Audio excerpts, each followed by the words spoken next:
Well, hey everyone, it's Markus, and welcome to more chatting in my jungle room. Heading over to Canberra today, where I'm speaking to a TikTok music star.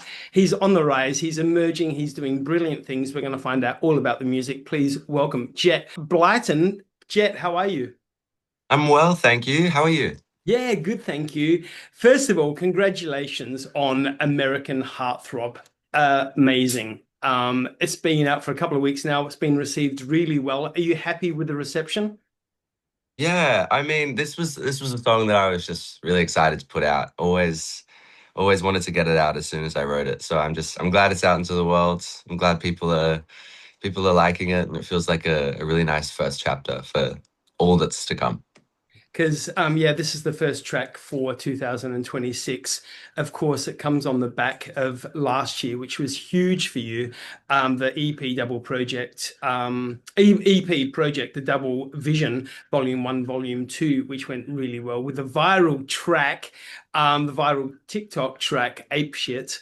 So 2026 is looking pretty good for you, yeah? Yeah, I'm excited. There's a lot of new music, a lot of fun music coming out. So I'm keen. Bit of a new sound for me as well. Yeah, brilliant. And so do you enjoy the whole TikTok process of creating music as well? Do you enjoy putting yourself out there on that platform, or is that something that you will slowly wean off of? What's the story there? I think TikTok's an interesting one because I mean, there's it's both sides of the coin, you know. I think right now there's never been a better time to be an emerging artist in the sense that you can share your music and share your art no matter what it is to people and kind of have that kind of broadly received. But on the same, I guess the other end of the coin, it's a bit of a strange world to be in. It feels a bit like The Sims at the best of times. I think what I'm really trying to work on is just being as transparent as possible about the process. I think there's this like common kind of trope in the music industry where you put out a single, you announce it the week before, and nobody hears a lick of it until it comes out. But I don't know. I feel like there's something really nice about going through the process and releasing different versions and seeing what resonates with people. And I mean, there's a massive market there for you as well, of course. I mean, a lot of your audience is right there. So we don't want to lose them just yet, right? No, absolutely not. Never. Hey, so selected as one of NME's 100 Essential Emerging Artists for 2025. Congrats on that. Landing Thank spot you. on the Triple J Unearthed High yearbook for both 2023 and 24. Nominations for the Music ACT Music Awards, but also a shout out from Sabrina Carpenter. I mean, obviously, she just opened, headlined at Coachella just a couple of weeks ago. Of course, her special guest was Madonna. So I'm just going to say it. You are literally one degree of separation from Madonna knowing you. That's not bad. Look, if I could call Sabrina up right now, I would. I would absolutely do it. I don't have. It was a cool moment though. Yeah, it was fun. That was a great performance. Such a great set. Oh my gosh. Oh, that was incredible. And the fans went. Yeah, Um, yeah. hey, so I mean, I just went through a couple of those accolades. What's one of your proudest moments that you've achieved so far? The NME one is really cool. I looked through the lists of kind of like who had been on it in years prior, and I think they've got a really solid journalism team. But honestly, I think my proudest moment is just like with Ape Shit and kind of how that all unfolded, and also like the new music I'm writing at the moment. I think I'm always most proud of songs, Yeah. uh, more so than like anything that happens with them. I guess I think it's like the song. If the song itself is a good song, I'm pretty happy with that, no matter kind of what happens after that, because that's a whole different process. But I just love songwriting, so yeah. Jett Blyton, you are definitely a talent, that's for sure. The process of songwriting, hmm what does it look like for you? Do you like to shut yourself away in a dark room, or do you like to go out in the world, lie on the grass? What's the situation look like?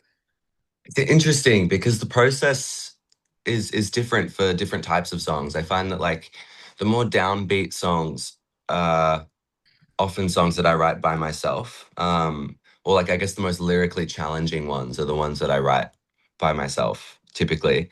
and that'll be locked away in a room somewhere with the piano. And then if I'm writing with somebody else, the song will always end up kind of filling in a gap that I want it to fill in, and it'll be a little bit more bubbly usually. And um, yeah, I think there's space for lots of different types of songwriting. I think if you stick to one, you'll creatively limit yourself and burn out. And in my experience, at least. I don't know if it's like that for everyone, but that's just how it works for me. Hey, Jet, let's go back to the early days. When you Hmm. were listening to music in your bedroom, who were you listening to that really led your way into, this incredible career that you're having? Kesha. Yeah, it was just a lot of Kesha, a lot of Kesha, a lot of Katy Perry. I mean, I grew up, I guess, like through like as soon as Ariana Grande started putting stuff out, listening to a lot of that.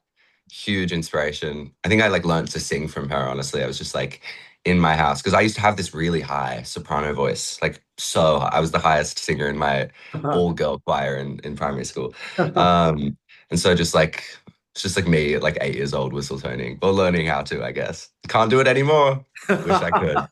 Wish I could. But yeah, those are the big three, I think.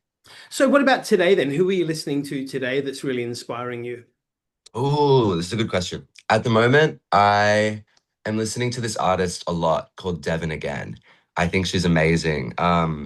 She's so talented. She's a girl from the States.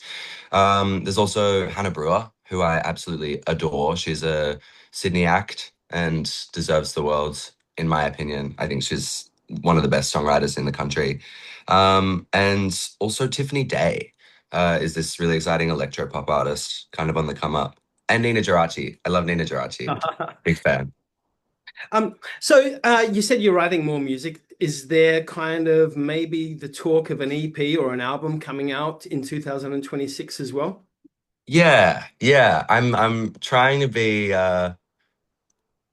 flexible with my time. I think I don't want to put myself in any boxes, but there's a project and it's a bigger project which I'm excited about, and I'm stoked about the music. I think it feels like the most true uh, invention of my brain in a music capacity. Sorry, I don't know why I worded it like that. It just feels like music that feels like me, I guess. Yeah. And with your popularity, and more people knowing your music, is there talk of maybe an Australian tour as well happening? Yeah. Yeah. I'm really excited. You'll know more information in the next couple weeks. Oh, Um, exciting. I'll be Adelaide's on the list. I love it. Yes. Do it for Adelaide. Um, Yeah. hey, now, obviously, music-wise, you're brilliant, outstanding, but visually, some of the imagery that you put out with your music is absolutely created as well. Do you enjoy the visual side of the music as well? Sometimes I think some songs can be really challenging to kind of pick and choose a point, but I'm lucky in the sense that a lot of the music that I make is pretty story driven.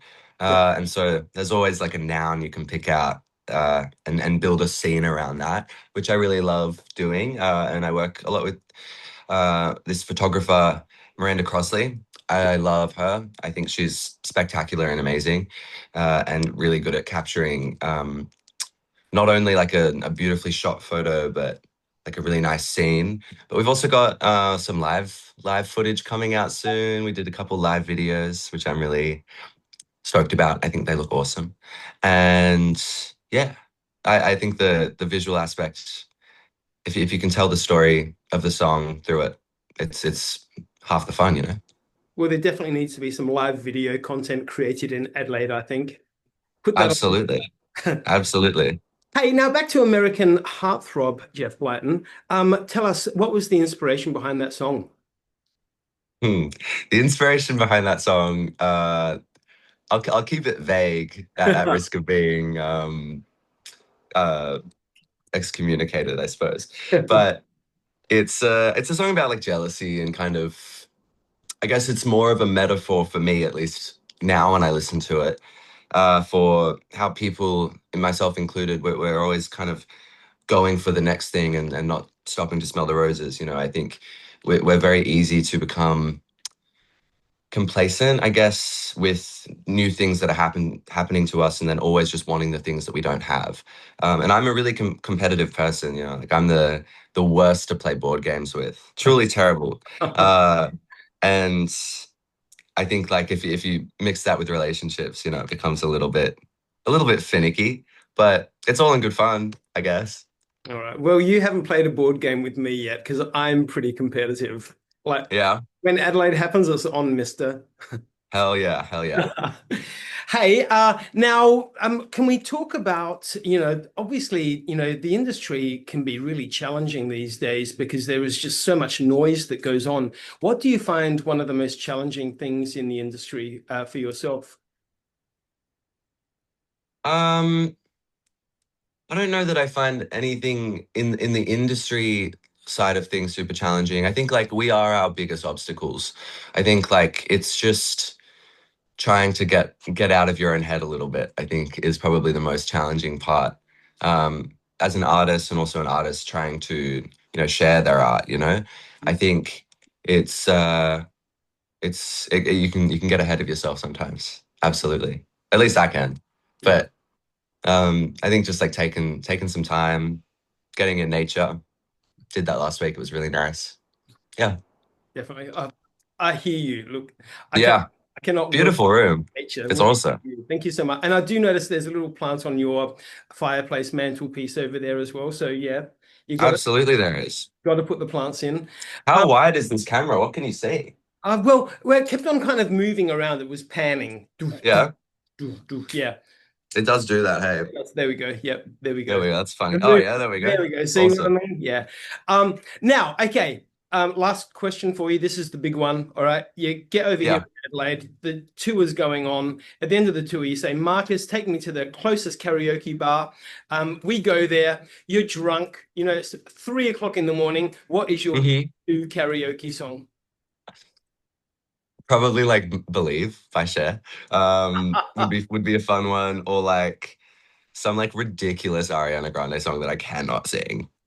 Would be really fun. Or like a chapel or like a belter, you know, like a just a high energy, ridiculous song with a very high voice that I have to butcher. You had me at Cher's Believe. Done. Yeah, perfect song, perfect pop song. Jett Blyton, congratulations on everything. What an absolute pleasure talking to you. And I've got a feeling we will definitely chat again when the next EP or the album comes out, I'm sure, or when there's even tour news. American Heartthrob, everyone, is out now. Listen to it. It's a banger. You can get it on all the streaming devices. And Jett Blyton, I wish you all the best with an incredible career. And I look forward to chatting again. Thank you very much, Marcus. Likewise, that's very kind. Thank you, my friends.